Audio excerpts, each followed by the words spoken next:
If you're hearing this, you're not alone. The stories linger long after the lights have faded and the treasures have been claimed. They haunt the ruins, whispering through the cracks in time, refusing to be forgotten. This is Loot, Lore, and Lights, a broadcast lost to the void, reaching out from the edges of reality. Here, we uncover relics of forgotten worlds, chase the lore that binds them, and follow the fleeting glow that remains in the darkness. Listen closely, but tread carefully. The tales that we have shadows of their own. The signal is weak, but the stories will endure. Hello and welcome everyone to episode 2 of the Loot, Lore, and Lights podcast. Today, we are going to be covering Hell House LLC. It is a found footage movie. Found footage happening to be the, guilty pleasure for me genre of horror. I don't know what it is. Some of the movies are completely terrible, and yet they find their way into my heart. And Hell House LLC is probably one of my favorite ones. We're going to get into some spoilers, so if you haven't seen the movies, maybe now's the time to turn this off and go check them out. They're not super deep movies, but it is something that, like I said, it's a guilty pleasure of mine. It's actually something that I watched with my teenage daughter, who developed a serious fondness for these movies. And, we're excited for Lineage. I want to say it's supposed to come out sometime this summer. We're pretty stoked about it. And if you haven't seen the movies and you don't so much care about spoilers, keep listening, and maybe it will convince you to at least go check out the series. When you look at the whole of what's out there, there's 1, 2, 3, and then there's the Carmichael Manor. And really, 3 is the weakest of them for me.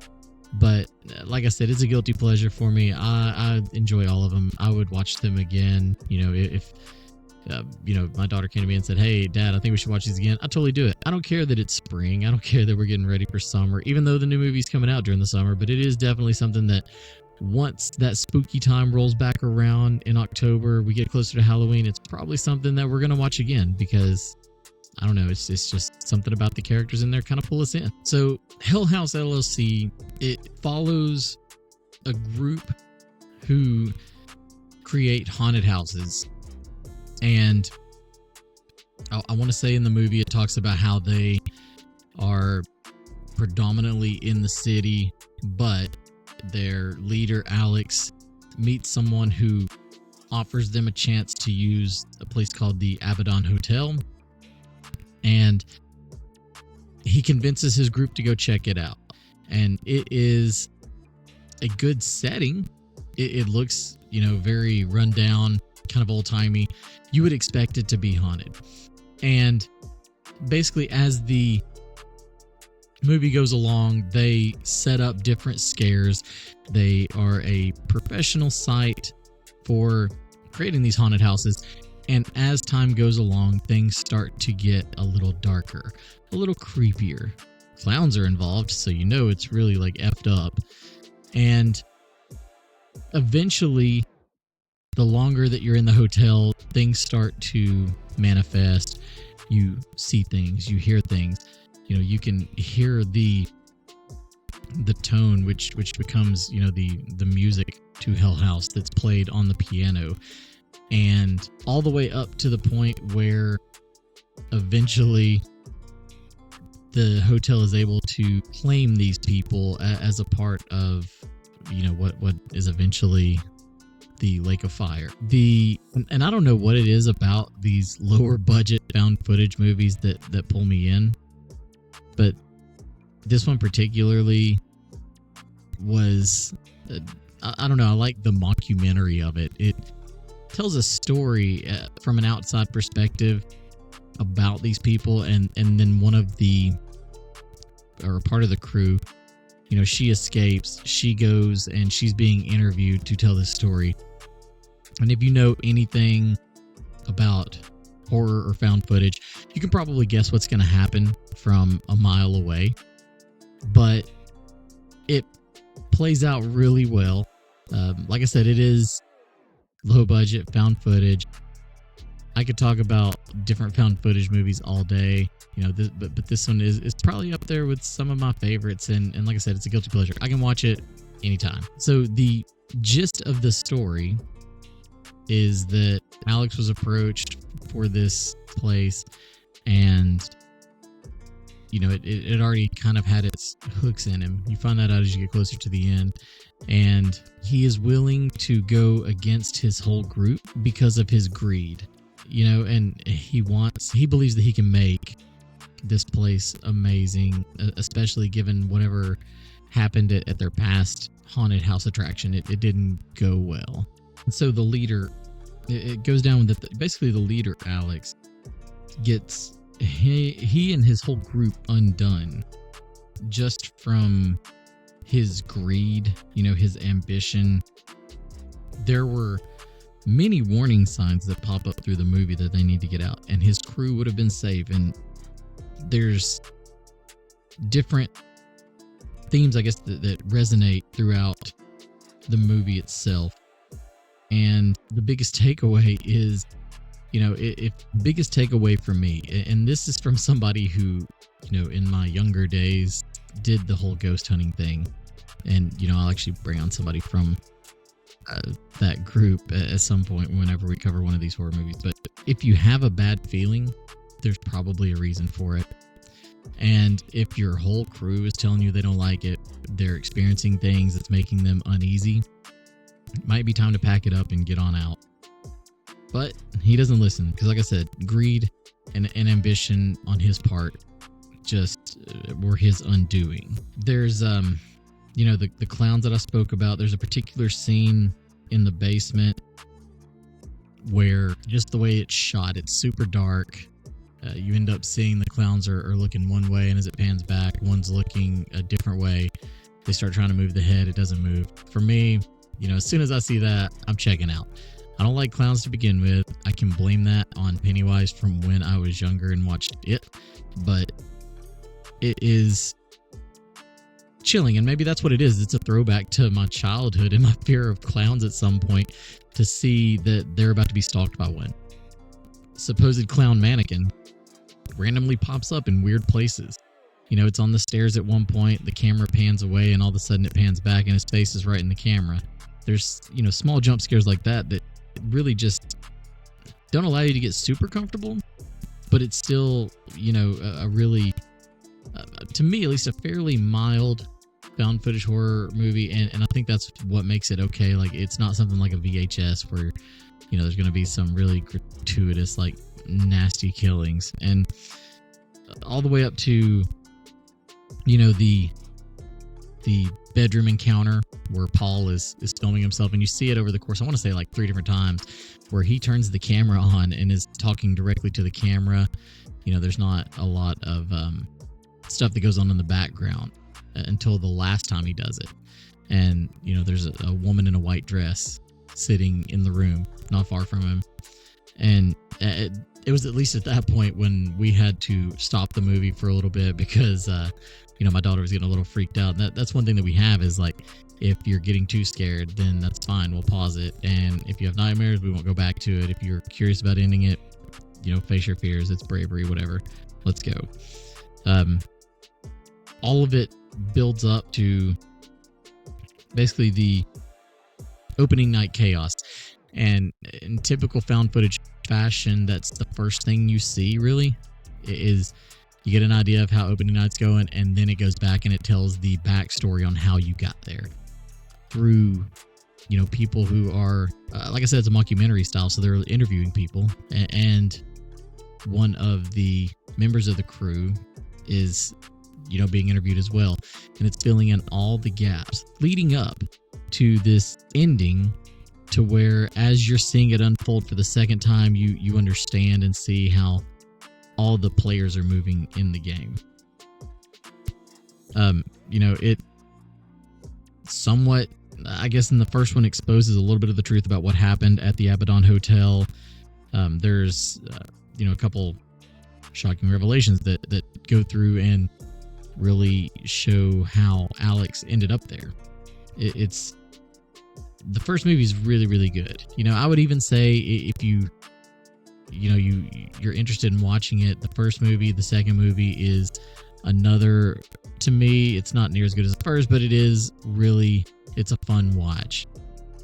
The third one to me gets a little bit out there. I'm not as big of a fan of it, but it does kind of complete I don't even want to say close the loop, because it doesn't close the loop, because there's a fourth movie that goes on further that ties back into that.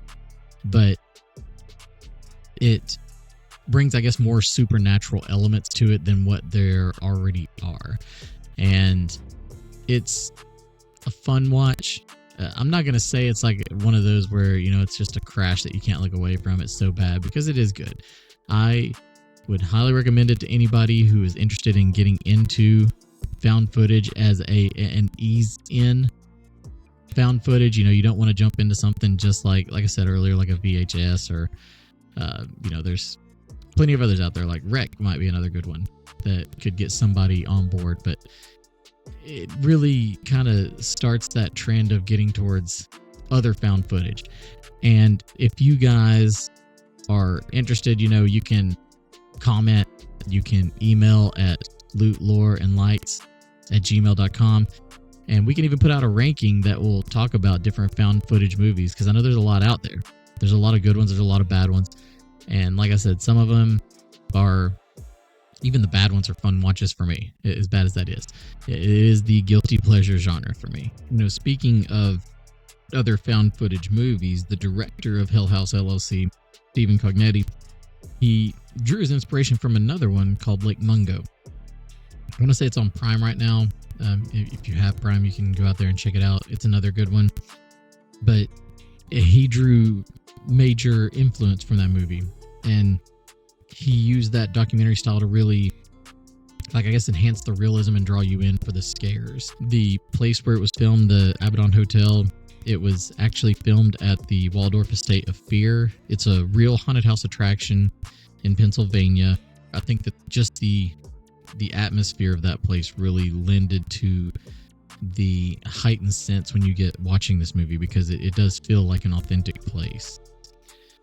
Something that you may not know is a lot of the scenes between the characters during the filming of this, they were improvised. It helped contribute to this natural dialogue and help build chemistry among the characters. It really felt like you were watching something that could be real. On repeated viewings of this too, that's one thing I would encourage, whenever you watch found footage, always, watch it the first time for the authentic experience of the movie, but then maybe go back and watch it again, because a lot of these have hidden details that you probably missed the first time you were watching it. It really has built a cult following on this. It's not the best reviewed movie. It is not the biggest movie, and it was low budget. There wasn't a lot of CGI used, which is appreciated in movies like this, because again, it lends authenticity to the realism of it, to try and create those scares. But while it's helped Stephen Cognetti be able to expand upon the Hell House LLC universe, it's actually allowed him to create another movie.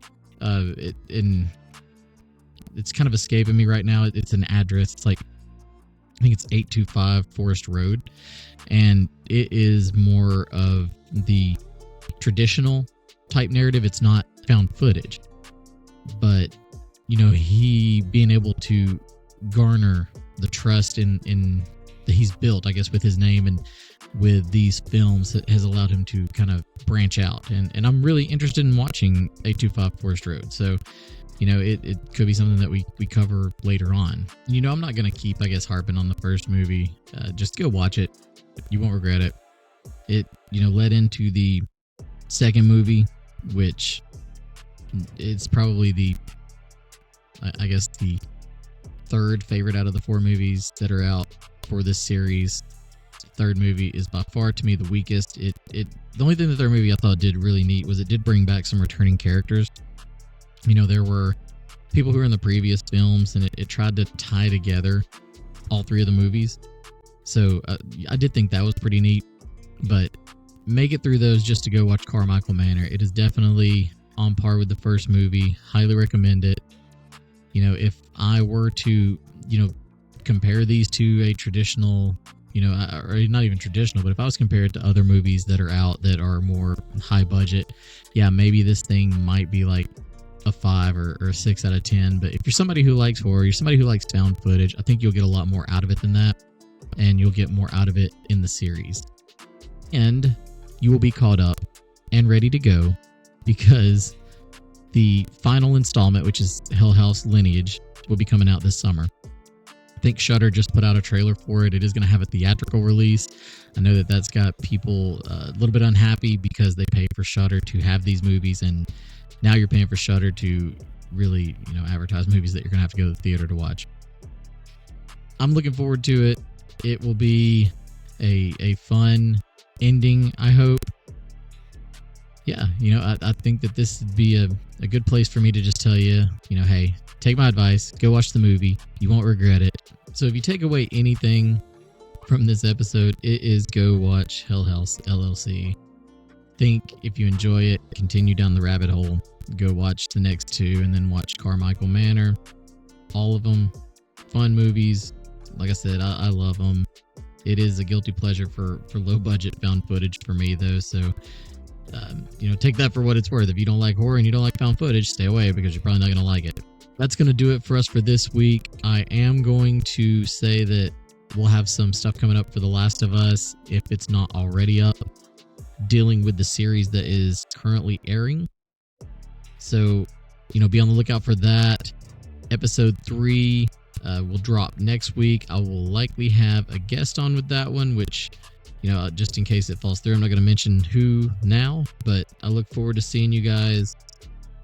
So stay tuned for next week's episode.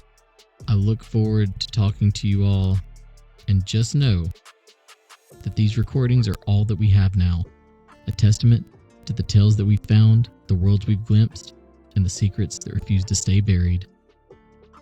The signal is weak, but the stories are strong. Take care.